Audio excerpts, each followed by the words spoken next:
sekaligus juga dengan kepala bagian kelembagaan dan analisis jabatan. Nanti kita lihat seperti apa keseruan perbincangan kita dengan beliau, konsultasi kita dengan beliau.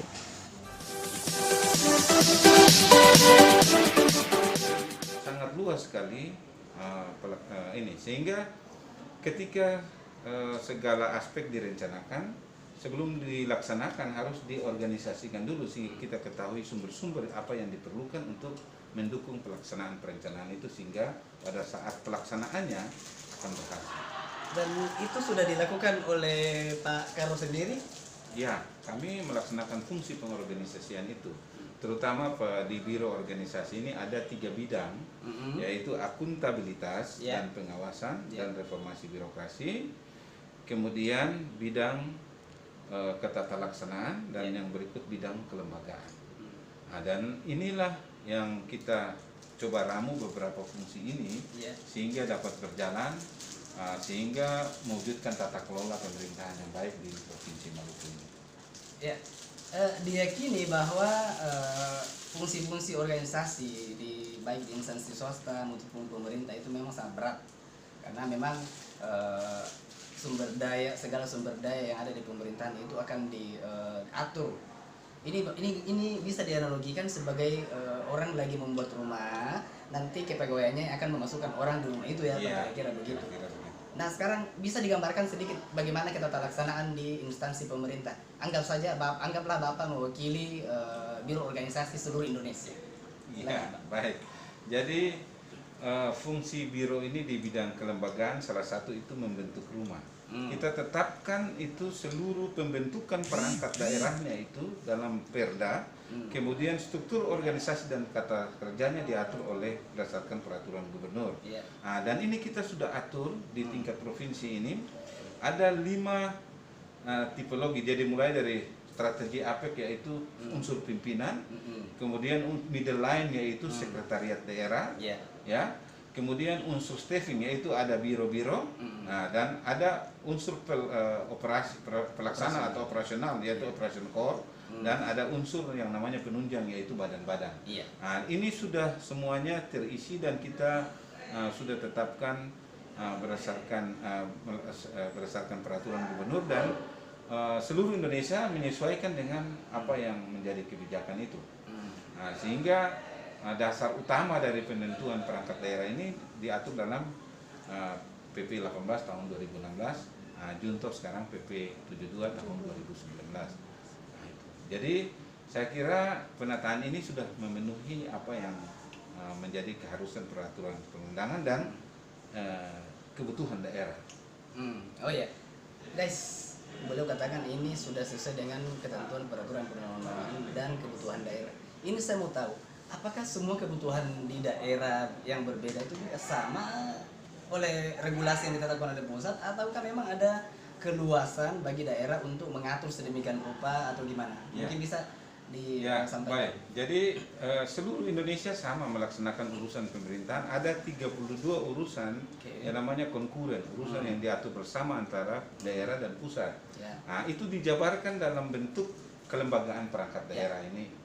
Nah, jadi ada yang perangkat daerah yang ada penggabungan urusan, ada yang masing-masing urusan tergantung kemampuan keuangan daerah untuk membiayai kelembagaan itu. Nah, di tingkat provinsi tentu kita sesuaikan dengan itu. Nah, dan kita sudah menetapkan kurang lebih hampir 27 dinas, 10 badan penunjang, dan 8 biro yang saat ini, karena biro perbatasan sudah kita tingkatkan menjadi badan perbatasan. Nah, dengan demikian ya kurang lebih begitu untuk di tingkat provinsi. Tetapi mekanisme ini dari mana kita membentuk perangkat daerah itu dari urusan pemerintahan yang diatur berdasarkan Undang-Undang Nomor 23 Tahun 2014 tentang pemerintahan daerah. Tentang pemerintahan daerah. Nah, saya mungkin agak tertarik dengan tadi yang Bapak katakan bahwa sesuai dengan kebutuhan daerah. Sekarang pertanyaannya kemudian, apakah kemudian kebutuhan di Maluku misalnya, kebutuhan di Sumatera misalnya, atau kebutuhan di Papua itu bisa disamakan? Nah, kalau misalnya ada perbedaan, regulasi ini celahnya di mana supaya bisa memenuhi perbedaan itu? Enggak. Jadi tergantung prioritas. Oke. Jadi urusannya sudah ditetapkan sama. Ya. Prioritas tergantung visi dan misi Oke. pemerintah daerah atau dulunya visi misi dan gubernur dalam masa kampanye lalu diangkat dalam bentuk visi misi pemerintah daerah. Nah, perangkat daerah menyesuaikan dengan visi misi yang dikembangkan itu. Nah, jadi kita melihat itu. Nah, dengan demikian ada sedikit perbedaan, tetapi urusannya tetap sama ya? dari se-Indonesia karena sudah diatur demikian. Iya. Hanya prioritasnya bisa beda. Misalnya kita di sini Maluku prioritas di perikanan misalnya, ataukah prioritas di bidang di daerah lain belum tentu, misalnya ada di pariwisata dan sebagainya. Ya, misalkan Maluku dengan sektor perikanan, Bali dengan pariwisata, ya kira-kira demikian. Sulawesi, Sumatera dengan pertanian. Pertanian, ya. Nah, sekarang saya mungkin masuk ke reformasi birokrasi ini, Pak. Banyak masyarakat atau banyak orang yang mengatakan bahwa reformasi kita kerjanya lambat, birokrasi kita kerjanya lambat. Kenapa bisa seperti itu sih, Pak? Anggapan itu atau itu memang keliru ya, Pak? Ya, jadi gini. Ada 8 aspek di reformasi. Salah satu adalah aspek yang dimaksud masyarakat itu adalah aspek ketatalaksanaan dan aspek SDM aparatur. Ya. Jadi SDM aparatur inilah yang kebanyakan disoroti karena kebanyakan dinilai itu masih berada dalam budaya Orde Baru lah, budaya dulu masih lama orang masih orang bilang kayak Nina Bobo. Sekarang budaya harus mandiri, kreatif, inovasi. Nah, ini yang perubahan ke arah ini nih butuh penyesuaian cepat oleh aparatur, sehingga saat ini pihak Menpan RB telah mengeluarkan berbagai kebijakan untuk mengatur manajemen PNS ini, yaitu melalui PP nomor 12 tahun 2017 tentang manajemen PNS. Sehingga dengan demikian SDM ini bisa berubah dan bekerja cepat menyesuaikan dengan menyesuaikan dengan kebutuhan dan kondisi masyarakat yang terus berubah. Nah, itu yang kita harapkan demikian. Nah, oleh karena itu sistem yang dibangun itu mengarah kepada merit system, di mana orang kerja harus berdasarkan prestasi dan kemampuan keahlian yang dimiliki. Itu yang diharapkan. Nah, tinggal sekarang kita melihat apakah para politisi yang duduk dalam jabatan kekuasaan itu mengantar birokrasi ke arah ini atau tidak. Itu evaluasi dari masyarakat. Tadi Pak Bapak mengatakan bahwa ini cenderung disebabkan oleh budaya kerja yang belum bisa menyesuaikan dengan situasi dan perkembangan. Diyakini bahwa ini hanya budaya kerja, mungkin budaya kerja ini terbangun karena kompetensinya memangnya rendah, atau sistem di dalamnya yang harus diperbaiki secara total. Ya, aspek-aspek budaya kerja, SDM aparatur, ketatalaksanaan, kelembagaan, akuntabilitas ini berkaitan satu sama lain. Nah, ditambah dengan aspek pengawasan. Ini berkaitan satu sama lain. Reformasi birokrasi tidak hanya pada SDM aparatur, pada budaya kerja, tapi aspek-aspek ini. Sehingga kalau satu sama lain tidak didukung, nah ini tidak akan berjalan. Oleh karena itu, pemerintahan Maluku ini di bawah kepemimpinan Pak Murad ini, dia berusaha membenahi 3 aspek. Apa itu mungkin? Aturan main, aturan hukum, yang tidak bertentangan diubah, disesuaikan. Nah, yang kedua penataan kelembagaan. Kita telah menyesuaikan semua ini dan mudah-mudahan dalam waktu dekat ini kita akan menyesuaikan pelantikan pejabat dalam struktur yang. Singkat cerita, penataan kelembagaan ini digemukkan atau diapakan ini, Pak? Nah, disesuaikan dengan ketentuan dan kebutuhan, malahan kurus malahan. Oh, malah kurus ya. Kita bahkan nanti kita udah usul pengurangan jabatan struktural. Ini tahap pertama ya. Itu kalau mendapatkan persetujuan menteri berarti strukturalnya dipangkas. Semua kayak fungsional. Berarti ada yang menunjuk lagi tuh, Pak? Bukan, ya fungsional istilahnya peralihan profesi. Peralihan jabatan ya. Peralihan jabatan, tadi jabatan struktural dia ke fungsional. Jadi malahan fungsional lebih bagus karena menghargai keahlian profesi.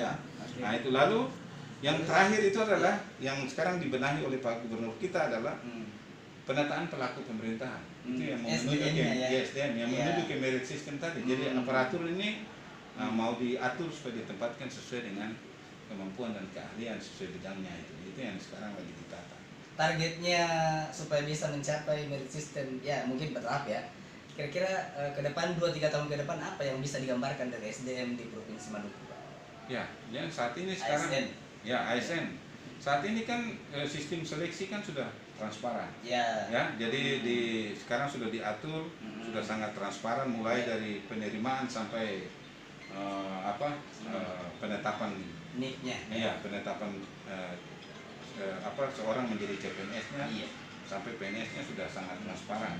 Kemudian pengembangan diklat aparatur ya, sekarang SDM diklat SDM ya. Nah itu. Kemudian ada Pak Gubernur juga bantuan beasiswa bagi yang ingin melanjutkan studi ya, tugas belajar. Oh gitu. Ya. Iya guys, jadi bagi Anda pegawai di lingkungan Provinsi Maluku Pak ya, bagi Anda yang mau melanjutkan studi di lingkungan Provinsi Maluku, Anda PNS, maka Anda bisa menyampaikan proposal ya, Iya. atau permohonan bantuan ke lingkungan pemerintah Provinsi Maluku. Memang sudah dianggarkan di tahun ini Ya, atau bahkan kapan? bantuan penelitian setiap tahun ada. Oh, setiap tahun ada. Ah. Oh, luar biasa ini. Ternyata Jadi, pemerintah Provinsi Maluku sangat ya, memang memperhatikan pengembangan SDM. Disesuaikan dengan kemampuan keuangan ya. Oke. Nah, yang terakhir Pak, ketata laksanaan dengan mekanisme yang diberlakukan di Provinsi Maluku otomatis ya bisa jadi kurang lebih hampir sama dengan kabupaten kota lain. Apakah secara umum birokrasi di Republik Indonesia ini dengan ketata laksananya sudah berjalan baik atau Ya. tiap saat harus dibenahi ya, Ya. SOP-nya atau gimana? Ya. Silakan. Ya, di provinsi ini kita sudah mengevaluasi itu Ya. unit pelayanan publik ini. Mhm. Ya, yang dievaluasi pertama adalah standar pelayanan. SPN-nya ya. Ya, standar pelayanan SP-nya dengan melalui perbaikan SOP. Proses bisnisnya kita Iya. perbaiki. Iya. Nah, jadi yang tadinya memakan waktu yang cukup panjang, Panjang. kita perpendek ya melalui perbaikan SOP. Nah, misalnya di masa pandemi ini, Ya. yang tadinya orang harus berantri, sekarang sudah sistemnya sudah ada online dan juga offline, yaitu satu datang di misalnya contoh di Dispenda, Ya. orang mau bayar ini cukup Pajak. ya cukup datang ke satu pintu aja selesai. Selesai. Nah, jadi sudah ada Hasilnya seperti apa Pak? Ada perubahan signifikan? ya perubahan yang Dalam signifikan. perbedaan? Saya coba sendiri secara pribadi Iya. untuk membayar membayar pajak. Mm-mm. Jadi cukup kita ke sana dan tunjukkan dokumen, selesai. Nah, Luar biasa. jadi itu saya kira contoh inovasi yang sekarang sudah dilakukan untuk menyesuaikan ini. Menyelesaikan. Kemudian di tingkat ini kalau Bapak masuk itu kita punya sebetulnya ada standar tentang penanganan COVID ya, standar COVID. Jadi kita juga benahi ini sehingga ada pengaturan sistem pegawai di mana ada yang work from home, ada yang kerja di kantor ya. Jadi dengan demikian kita bisa atur ini secara baik sehingga semuanya berjalan sesuai dengan situasi dan kondisi ini. Jadi itu aspek keterlaksanaan yang sementara dan sudah dibenahi. Luar biasa. Ini memang beliau ini dikenal sebagai salah satu pejabat di pemerintah Provinsi Maluku yang memiliki inovasi yang luar biasa bagus dan senantiasa selalu menyesuaikan dengan perkembangan yang ada. Nah sekarang yang terakhir mungkin saya tanya ke Bapak, karena teman-teman di rumah nanya ini beliau ini siapa sih sebenarnya? Nih, mungkin dijelaskan Pak. Ya, saya Lahir di mana, Baik. gimana? Silakan. Saya Titus Renwarin ya. Ya. Saya asli dari Langgur, Maluku Tenggara. Jadi saya asli putra asli Langgur Maluku Asli Tenggara. K ya? Ya, asli K. Ya, saya sudah menikah dan kebetulan istri juga dari K, dari Penyedian. Kami tinggal di Ambon ini karena mulai dari kerja. Jadi saya keluar dari K itu tahun 89. Wow. Nah, lalu dapat tugas kebetulan di sini, ya, saya kerja dan tinggal di provinsi sampai saat ini. Jadi saya ini kalau dari segi iusoli ya, hukum kewarganegaraan itu berdasarkan tempat tugas ini saya warga Kota Ambon. Tapi berdasarkan darah dan keturunan saya asli dari K, khususnya Desa Langgur. Ya, saya kira urusan gini sebenarnya gitu. Ya, terima kasih guys. Ini kita doakan semoga Pak Titus senantiasa diberikan kesehatan dan beliau mampu melaksanakan tugas-tugas negara yang cukup berat di biro organisasi ini secara baik dan benar. Dengan demikian berakhir sudah perjumpaan kita hari ini, dan mungkin satu kalimat buat teman-teman yang lagi menyaksikan, Pak. Silakan. Halo, selamat siang. Saya ucapkan selamat Natal bagi saudara yang melaksanakan, dan selamat memasuki tahun baru 1 Januari 2021 bagi kita semua. Tuhan berkati kita sekalian.